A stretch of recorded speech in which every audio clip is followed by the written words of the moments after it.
Hamil melahirkan nifas menyusui itu kata Al-Quran dampaknya adalah kurhan, melelahkan. Dan wahnan ala wahnin. Sakit lelah berlipat-lipat berturut-turut. Nabi itu seumur hidupnya tidak punya budak perempuan untuk melayani tanpa diperistri. Kan ada Maria Qibtiyah, kan diperistri. Nggak punya sama sekali loh. Apa itu nggak dahsyat loh? Ada loh pendeta. Oh ya? Gimana komentarnya? Apa Mbak? Ya dia kalau di forum bareng saya, bareng aku. Saya pendeta bla bla, saya adalah santrinya Ibu Nur ngaji KGI.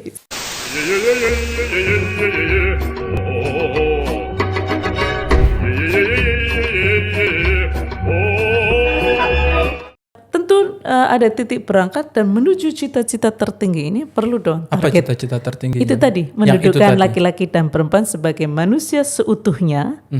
Kesadaran bahwa laki-laki dan perempuan bukan hanya makhluk fisik tapi intelektual dan spiritual juga.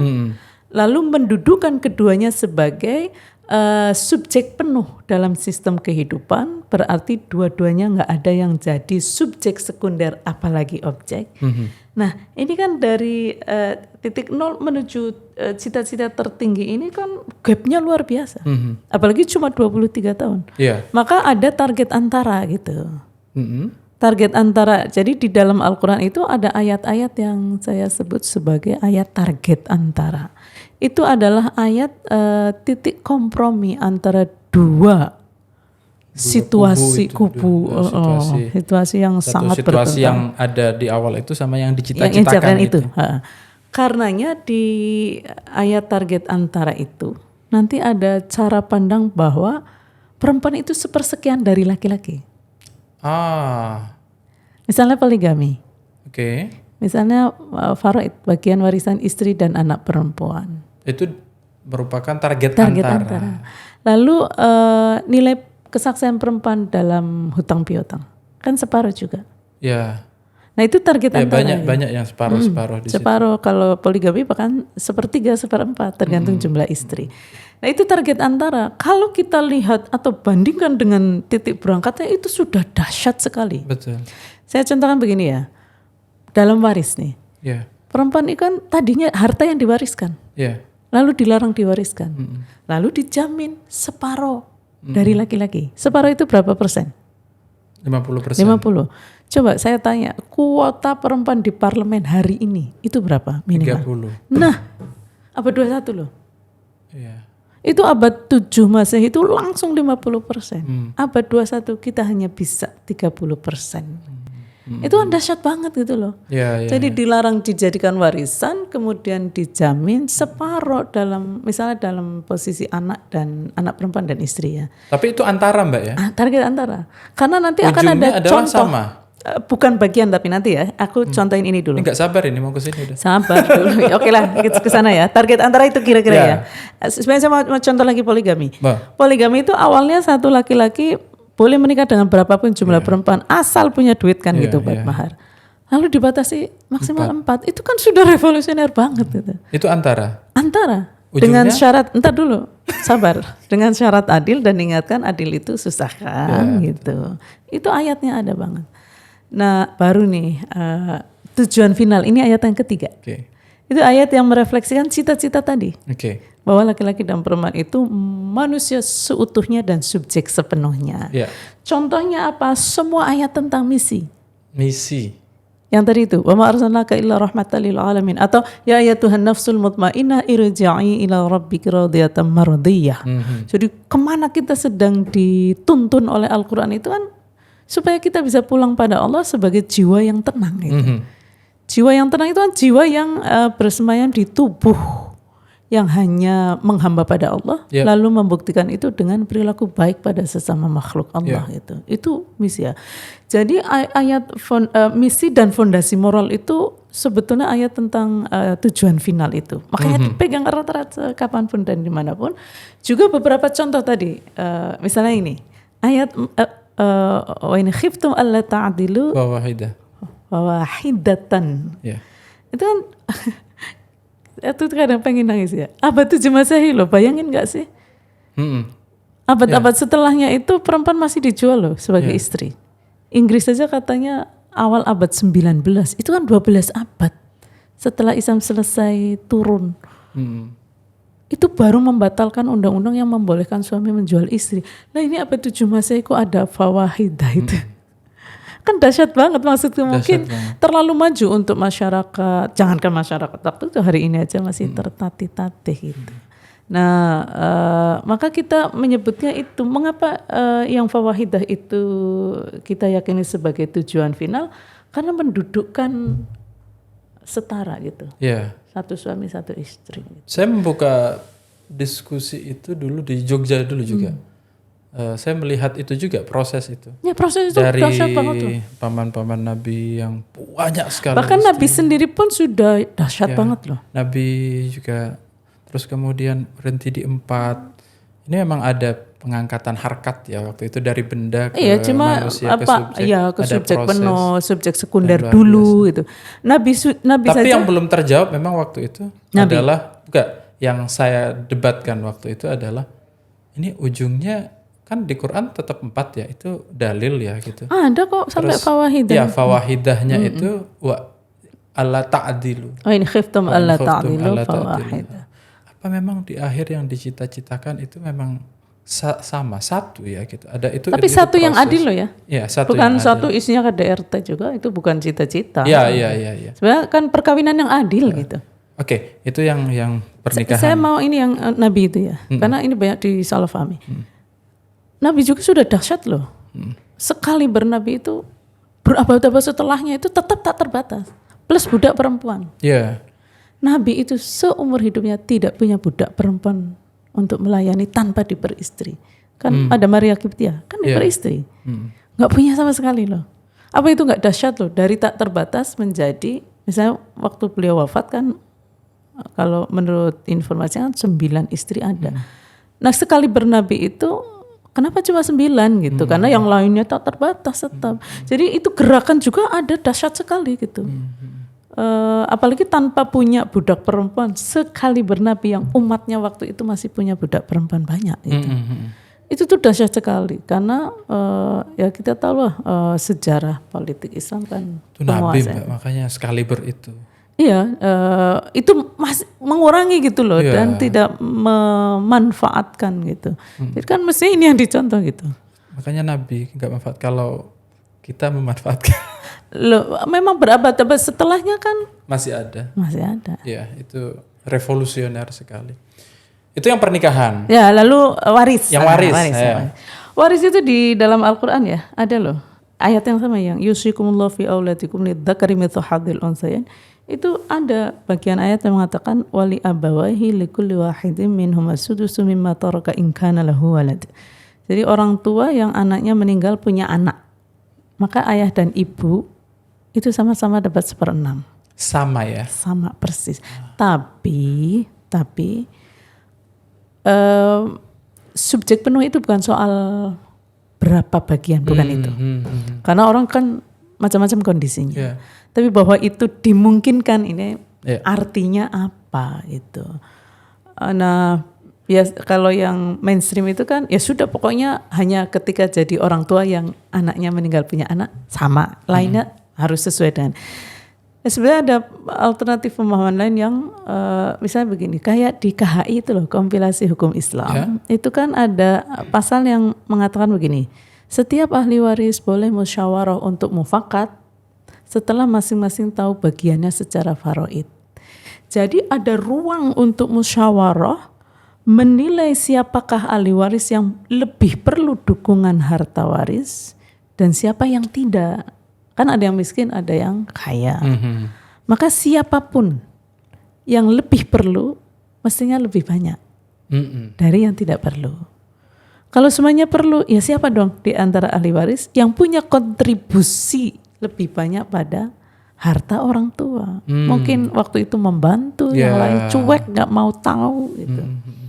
Nah itu kan KHI sudah, menurut saya itu juga revolusioner punya pandangan seperti itu. Bid'ah hasanah itu.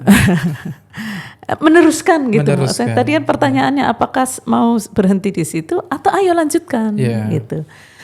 Juga soal nilai saksi ya, ini menarik karena Indonesia itu punya contoh yang agak unik ini.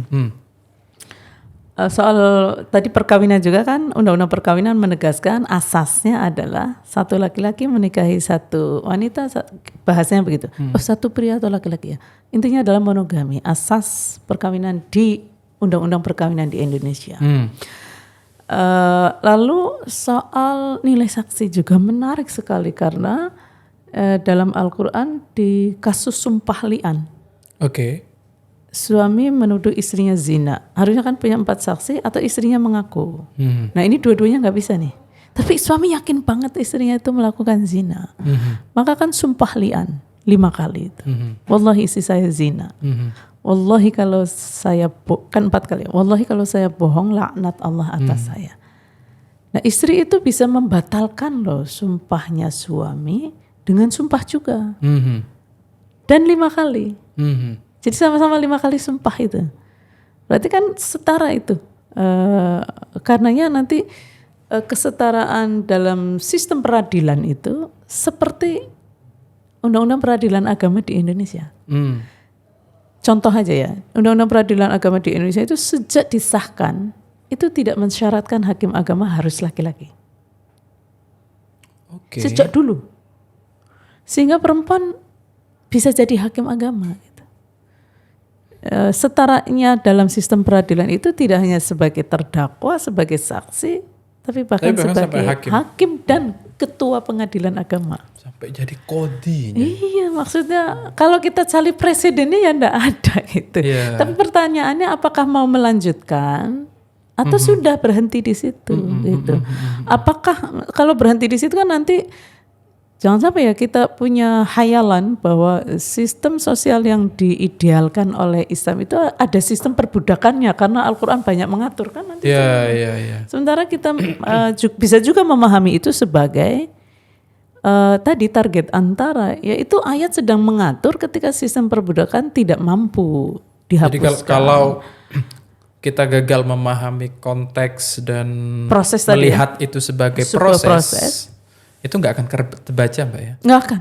Itu akan terbaca serpihan-serpihan satu persatu. Benar. Gitu. Dan itu bisa dipakai satu. Dan nanti ayat target antara bahkan titik berangkat itu bisa diperlakukan sebagai tujuan final gitu.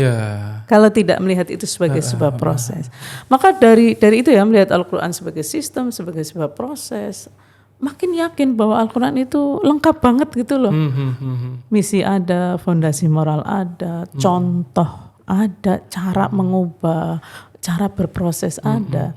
Nah problem sekarang bukan di dalam Al-Quran gitu ya. Di tafsirnya. Di kitanya, apakah kita masih punya cara pandang bahwa perempuan itu adalah alat seksual dan mesin reproduksi laki-laki saja? Atau kita masih sudah melihat perempuan sebagai manusia tapi standarnya laki-laki. Nah ini penting nih karena ini jadi manusia konsep. Standarnya laki-laki. Jadi perempuan juga manusia tapi standar kemanusiaannya adalah laki-laki. Sehingga pengalaman kemanusiaan khas perempuan itu diabaikan. Nah ini yang sedang ku kembangkan itu kan konsep keadilan hakiki perempuan itulah. Jadi konsep keadilan hakiki perempuan adalah konsep keadilan yang mengintegrasikan pengalaman kemanusiaan khas perempuan. Minimal 2 jenis pengalaman. Satu secara fisik nih. Laki-laki dan perempuan ada persamaannya. Pundak kaki, kepala, pundak kaki itu sama aja. Ada darah, ada tulang dan lain. Tapi ada sistem reproduksi yang berbeda. Sehingga dalam proses kelahiran anak manusia, tubuh laki-laki itu perannya hanya mengeluarkan sperma. Durasinya menit bahkan detik. Saya tanya tuh mahasiswa di PT IKI, benar nggak ini detik? Dan dampaknya nikmat. Bisa nggak membayangkan? Menit bahkan detik dan nikmat. Sementara perempuan itu menstruasi kan mingguan. Dampaknya ada sakit. Hamil bulanan, melahirkan jam-jaman harian, nifas bisa mingguan, maksimal 60 hari, itu bulanan, menyusui bayi 2 tahun, tahunan, hamil melahirkan nifas menyusui itu kata Al-Quran, dampaknya adalah kurhan, melelahkan. dan wahnan ala wahnin. Sakit telah berlipat-lipat berturut-turut. Bayangin loh, habis hamil 9 bulan melahirkan. Habis melahirkan langsung nifas. Sambil nifas menyusui bayi gitu. Gitu kok habis menyusui kok suaminya nego. Iya. Punya lagi yuk. Nah, jadi karena itu ya, prinsip pertama dari keadilan hakiki perempuan itu tidak menyebabkan pengalaman biologis perempuan yang laki-laki tidak mengalaminya menjadi makin sakit. Jangan gitu loh. Yang disebut dengan kemaslahatan itu tidak boleh menyebabkan pengalaman biologis khas perempuan tadi yang sudah ada kurhan wahnan ala wahnin semakin sakit walaupun laki-laki tidak mengalaminya. Contoh nih perkawinan anak. Oke, contoh perkawinan anak. Biar lebih jelas ini harus ada contohnya. Perkawinan anak ya. Tentu saja laki-laki juga belum siap dong tanggung jawab sebagai makhluk yang berakal budi, belum siap gitu. Tapi secara biologis laki-laki tidak ada dampak buruk dari kawin secara biologis. Bukan secara sosial, secara intelektual, finansial dan bukan itu. Karena laki-laki ketika hubungan seksual setelah menikah ya hanya ngeluarin sperma doang gitu. Sementara perempuan loh akan hamil, melahirkan, nifas, menyusui. Yang di usia dewasa saja sudah wahnan ala wahnin. Apalagi di usia anak gitu. Sementara kita meyakini kemaslahatan perkawinan di dalam Islam itu untuk suami dan istri. Kalau ada sebuah perkawinan bagi laki-laki tidak berdampak buruk, bagi perempuan berdampak buruk, ya harus dicegah gitu. Jangan karena laki-laki ini problemnya kan gini, nggak mengalami, maka sangat mungkin tidak tahu rasa sakitnya. Iya betul. Karena tidak tahu, menganggap tidak ada. Pasti nggak tahu rasa sakitnya, Mbak. Ya, lalu menganggap nggak ada karena nggak tahu. Padahal laki-laki adalah pengambil keputusan di banyak ruang, termasuk ruang agama, perkawinan, keluarga, masyarakat, negara, bahkan dunia gitu. Maka laki-laki tidak mengalami, tapi bisa loh mendengarkan, lalu mempertimbangkan.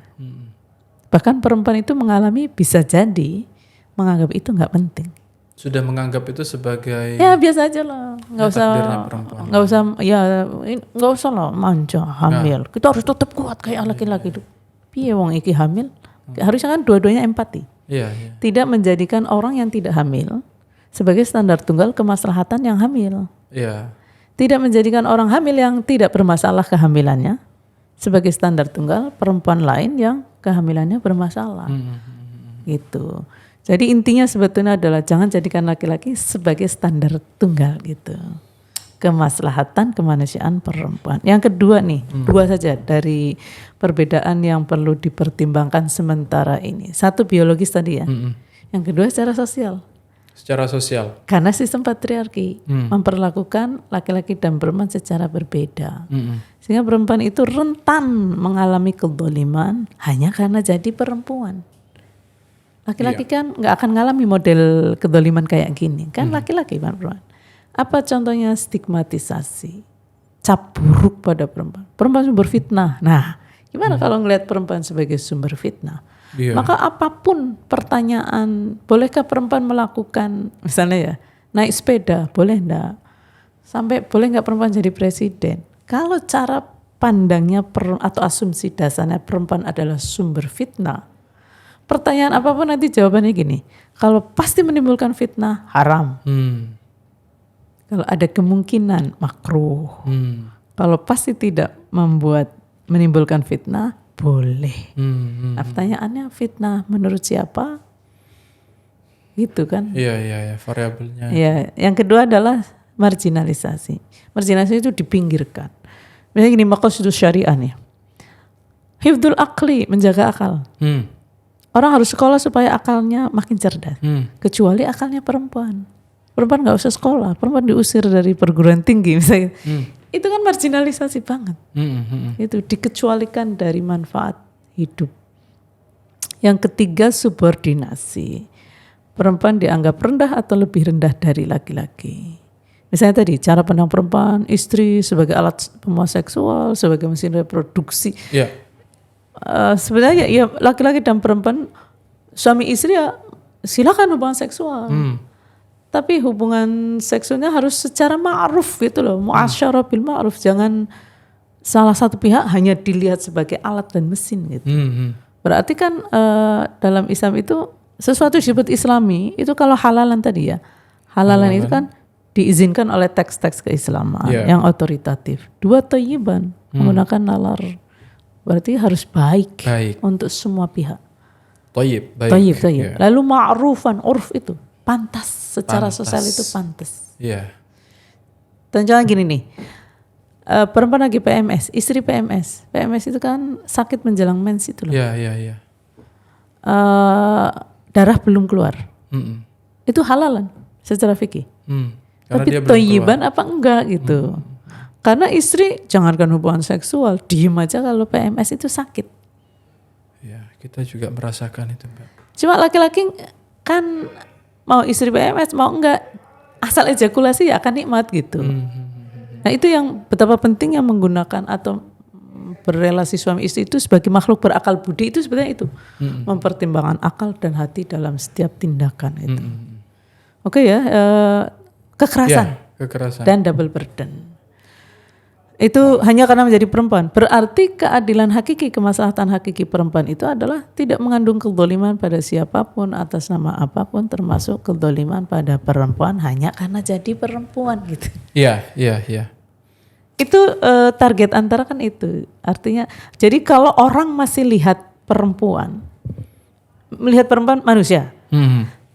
Tapi standarnya laki-laki. Berarti kan pengalaman kemanusiaan khas perempuan itu dianggap nggak ada itu loh. Iya. Terabaikan. Pasti orang ini akan melihat ayat target antara sebagai tujuan final. Cocok nih. Jadi dia ngambil yang cocok aja. Ya artinya ya orang akan begitu. Makanya perlu waspada. Nah barulah di tangan orang-orang yang meyakini bahwa perempuan itu manusia seutuhnya, begitu juga laki-laki, dua-duanya adalah subjek penuh. Maka ayat tujuan final itu terang benderang kelihatan. Di ngaji KGI. Oke. Mari berproses. Nah, gitu jadi Mbak, ini panjang sekali, panjang sekali. Saya bisa menarik gambaran itu jalan panjang perjuangan Mbak Nur Rofiah dan teman-teman yang sepemikiran dengan itu, dan seharusnya orang banyak. Cuma kan itu tidak menjadi pemahaman orang banyak sejauh ini. Lebih banyak yang kayaknya ini cocok nih kayaknya dipakai. Titik tengah atau ya atau titik tengah. Memahami itu kan butuh orang tafsir hadis dulu nih, ahli tafsir untuk memahami itu. Kalau kita yang tidak belajar tafsir, apalagi belajarnya teknik sipil, coba main di tafsir. Gak bisa. Jadi bagi Anda yang tidak tafsir banget. Tapi sebetulnya gini aja, puncak dari berislam itu adalah menjadi bagian dari anugerah Islam atas semesta dan berakhlak mulia gitu. Oke. Itu tadi ini Mbak ya, gambaran besarnya. Itu saya suka bertanya begini Mbak kepada teman-teman tamu itu. Gambaran kita kan mau aktivis apa, aktivis gender, aktivis lingkungan, aktivis apa. Kondisi sosial seperti apa sih yang digambar, yang ingin dicapai? Ini kan mengarah ke situ semuanya mengarah ke situ semuanya. Jika bisa digambarkan dengan agak jelas, kondisi sosial apa yang ingin kita capai, dan ada nggak masa di mana itu agak mirip, itu kayak di mana gitu? Menurut saya sih proses ya. Iya. Orang akan terus berproses. Iya. Cuma dalam berproses itu mari kenali perbedaan sistem yang dolim dan sistem yang islami atau adil gitu. Karena proses itu bergerak dari situ, arahnya harus ke sana gitu. Nah ada 4 nih, ada waktu nggak untuk menjelaskan? Ada. Oke. 1, wa ma arsalnaka illa rahmatan lil alamin ya. Jadi mari kita kenali di setiap masyarakat itu pasti, atau di setiap relasi ya. Itu pasti ada pihak kuat, ada pihak yang lemah. Nah, hukum alamnya itu gitu ya, ada kuat, ada lemah. Problemnya sebenarnya bukan di situ. Tapi pihak yang kuat menyalahgunakan kekuatan itu aja. Karena itu mari kita kenali. Jadi di sistem yang dolim, ini sistem apapun, relasi yang dolim, sistem yang dolim, sistem yang dolim itu hanya menjadi anugerah bagi pihak yang kuat. Oke, betul. Sedangkan bagi pihak yang lemah, dia musibah. Ya, musibah. Maka ciri pertama dari sistem yang Islami itu sistem menjadi anugerah bagi pihak du'afa dan mustadhafin. Oke, itu ciri pertama. Ciri pertama. Ya, keberpihakan itu. Keberpihakan itu harus kuat dari awal. Berislam itu harus punya pemihakan, walaupun pemihakannya itu pada keadilan. Tapi ini pihak rentan banget loh. Ayo beri perhatian khusus gitu. Kayak dalam laki-laki dan perempuan, ayo dong beri perhatian khusus pada kemanusiaan khas perempuan, misalnya gitu. Nah yang kedua, sistem yang dolim itu menuntut pihak yang lemah berakhlak mulia pada pihak yang kuat. Akhlaknya itu kadang berlebihan dalam mendefinisikan akhlak mulia itu. Sementara pihak yang kuat boleh sewenang-wenang, boleh punya akhlak tercela pada pihak yang lemah. Gitu. Nah dalam sistem yang Islami atau adil, semua pihak itu dituntut untuk berakhlak mulia, termasuk dan terutama pihak kuat pada pihak lemah, karena mereka lah yang sering tidak berakhlak baik pada pihak lemah. Itu kedua ya. Yang ketiga nih, dalam sistem yang dolim, pihak yang lemah itu dituntut taat mutlak pada pihak yang kuat. Biasanya begitu. Kayak dalam relasi dolim antara manusia dengan alam, alam tunduk mutlak pada manusia kan gitu. Lalu sewenang-wenang nih manusia. Nah, yang lemah dituntut taat mutlak pada pihak yang kuat, nurut apapun kehendak. Kalau dalam sistem yang adil dan Islami, semua pihak kuat dan lemah hanya tunduk mutlak pada Allah dengan tunduk pada kebaikan bersama. La ta'ata li makhluqin fi maksiatil khaliq. Enggak ada ketaatan pada sesama makhluk dalam maksiat pada Allah itu. Innamat ta'atu fil ma'rufi. Sesungguhnya ketaatan sesama makhluk itu hanya dalam nilai kebaikan bersama. Berarti nilai itu ya misi dan fondasi moral itu kalau dalam skema tadi.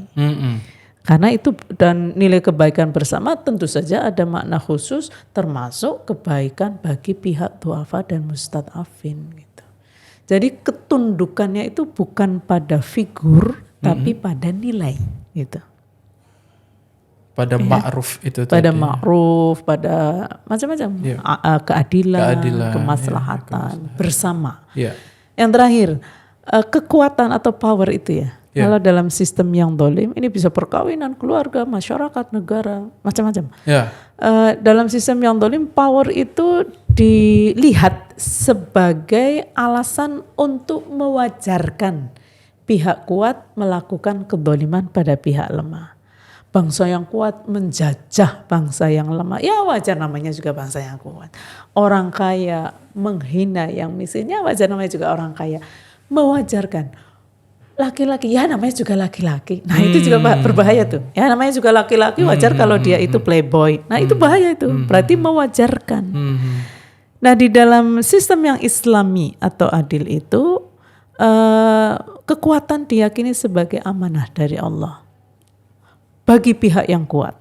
Untuk memberdayakan, bukan memperdaya pihak yang lemah.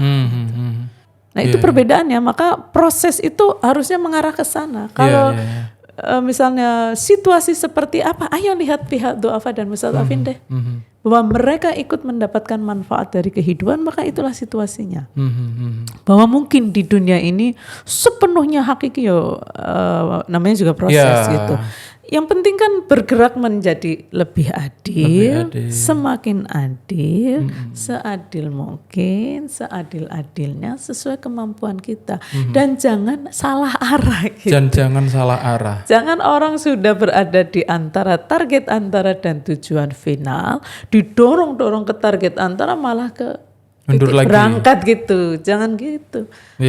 Maka kita perlu banget nih negosiasi terus-menerus. Gitu. Dalam isu apapun menurut saya, mari kita pahami itu sebagai pergerakan. Jadi berislam itu adalah sikap tunduk mutlak hanya pada Allah dengan cara ikhtiar membangun, mengubah sistem yang dolim menjadi sistem yang adil. Dimanapun kita posisinya itu geraknya ke sana gitu. Oke, siap. Wow, berat sekali pemirsa. Menurut saya sih jadi malah ringan kalau melihat itu sebagai proses. Kita nggak dituntut Karena untuk tidak ada target yang harus tercapai secara semampu kita nggak disuruh. Kan khairun nasi anfa'uhum linnas. linnas. Jadi ikhtiar, Ini jadi bagian versi diri yang terbaik gitu aja deh. Bagian dari apa yang seharusnya dilakukan orang hidup lah ya, minimal itu. Misi ya. Kalau saya sih membahasanya misi hidup manusia Misi itu ya hidup manusia. tadi menjadi bagian dari anugerah melakukan yang baik, yang terbaik. Jadi ngaji KGI, seminar ke seminar, itulah ya Mbak, dalam rangka itu. Bukan berarti aku ngomong gini pasti aku udah belum tentu juga kan. Ikhtiar tadi kadang ya semampu kan kita. Itu kalau bahasa khutbah Jumatnya usikum wa nafsi. Usikum. Wa kalian nafsi dulu ya. Usikum kok. Wa nafsi. Wa nafsi baru saya. Allah. Jadi mengingatkan Anda semua, saya juga. Saya bukan, juga begitu. Bukan terutama saya. Terutama saya. Iya betul. Dan ya kita dituntut untuk menjadi versi diri yang terbaik itu gini. Tidak selalu antara baik dan baik. Kadang ini kan Kiai Afifuddin Muhajir itu mengingatkan banget itu. Jadi saya senang banget waktu dia mengatakan begini. Jadi kadang-kadang sesuatu yang terbaik itu antara gini. Misalnya ada banyak pilihan nih. Iya. Ada yang lebih baik, ada terbaik, pilih yang terbaik. Iya. Ada yang baik dan lebih baik, pilih yang lebih baik. Ada baik dan baik, pilih yang terbaik. Baik dan buruk, pilih yang baik. Buruk dan buruk, pilih yang terbaik di antara dua yang buruk. Buruk dan lebih buruk, pilih buruk. Lebih buruk dan terburuk, pilih lebih buruk. Jadi makanya saya kadang mengatakan jangan jadikan orang lain sebagai standar tunggal versi terbaik diri kita. Jadi inspirasi boleh lah, tapi kalau jadi standar tunggal ya jangan. Karena kita punya tantangan masing-masing. Iya. Jangan menghakimi orang dengan situasi kita, atau kita sendiri menghakimi diri sendiri dengan standar orang lain. Berarti untuk ke situ ini bisa ini apa ya Mbak ya? Cara pandang kita mesti diubah, edukasi, mindsetnya. Melalui forum-forum, melalui pertemuan-pertemuan, kadang ngobrol. Struktur juga ya, undang-undang. Ya, itu sebenarnya jadi yang paling kultur, berpengaruh. Ada struktur. Kalau struktur kan punya daya ubah kuat. Dia punya kemampuan enforcement. Iya, tapi struktur tidak diiringi dengan perubahan kultur, dia hanya mengawang-awang, tidak membumi. Makanya dua-duanya penting gitu. Jalan bareng. Sebelum menjadi menteri bikin forum dulu, nanti kalau ada kesempatan menteri bikin peraturan. Ya nggak harus jadi menteri juga. Ya DPR lah boleh. Enggak kan juga. Tadi sudah banyak itu. Pokoknya versi diri yang terbaik sebagai apapun, sebagai dosen, sebagai pengurus LKK. Pengurus LK. Loh kok ketawa Mbak? Ya kan bagian dari PBN. Betul. Jamaahnya banyak, umatnya banyak Mbak. Surveinya 50 juta loh warga NU itu. Tadi yang ikut KGI berapa? 6.000-an. 6.000-an. Masih banyak itu yang belum ikut. Dan itu mix. Muslim non muslim, laki perempuan, NU. Itu ada komentar menarik nggak dari teman-teman yang non muslim itu? Ada loh pendeta. Oh ya, gimana komentarnya apa Mbak? Ya dia kalau di forum bareng saya, bareng aku. Saya pendeta bla bla, saya adalah santrinya Ibu Nur ngaji KGI. Iya. Kita kan saling belajar juga ya. Iya. Karena ternyata agama lain juga punya struggle yang sama, tantangan yang sama, dan juga ajaran yang sama bahwa membangun kesadaran spiritual itu kan semua agama ada. Ya. Adalah itu sumber itu selalu satu, kebaikan itu ada di semua tempat. Semua agama mengajarkan persoalan kebaikan. kita persoalan kemanusiaan. Selama objeknya atau subjeknya manusia ya. Dan tadi itu ya ketika aku bicara tentang perempuan dan laki-laki itu sebetulnya kalau secara umum ya antara tadi itu dua relasi, pihak lemah dan kuat. Jadi perempuan itu dia diperempuankan oleh masyarakatnya karena dianggap lemah gitu. Sehingga ketika perempuan kaya raya kayak Sayyidah Khadijah, dia secara sosial dilaki-lakikan. Ini bukan menegaskan ya, tapi begitulah cara pandang masyarakat. Sebaliknya laki-laki tapi kok miskin, jadi budak, ya dia dilemahkan oleh atau diperempuankan dalam misalnya, orang kok begitu pakai daster aja. Nah itu sebetulnya ini.